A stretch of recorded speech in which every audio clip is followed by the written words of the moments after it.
Software కొలువు ఊచకోత, లక్ష దాటిన తొలగింపులు. ఇక అమెజాన్, ఇంటెల్, టీసీఎస్, మైక్రోసాఫ్ట్, యాక్సెంజర్ ఇలాంటి వేల కంపెనీలు ఉద్యోగాలకు మంగళం పాడుతున్నాయి. అమెజాన్ తన చరిత్రలోని అతిపెద్ద ఉద్యోగాల కోతకు సిద్ధమైంది.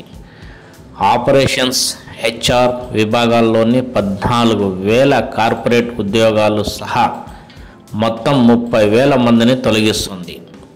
కంపెనీని ప్రపంచంలోని అతిపెద్ద స్టార్టప్లా నడపాలని లక్ష్యంగా పెట్టుకున్నామని, ఏఐపై భారీగా పెట్టుబడులు పెడుతున్నామని CEO ఆండీ జాస్సీ తెలిపారు.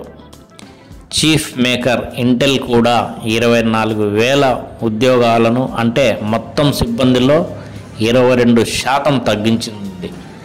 పీసీలకు డిమాండ్ తగ్గడంతో ఎన్విడియు, AMD వంటి పోటీదారులతో ఇంటెల్ ఇబ్బందులు ఎదుర్కొంటుంది.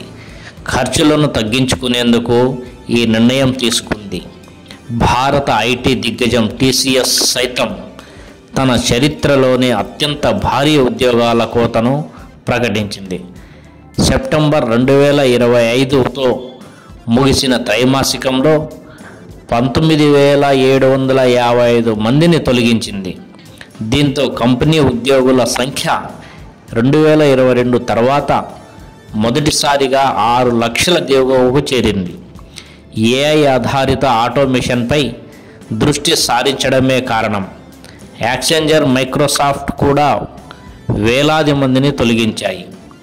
ఏఐ, క్లౌడ్ సేవలపై పెట్టుబడులను పెంచేందుకు మైక్రోసాఫ్ట్ 9,000 మందిని, కస్టమర్ సేవలను ఏఐ ఆటోమేట్ చేస్తుండడంతో సెల్ఫోర్స్ 4,000 మందిని తొలగించాయి.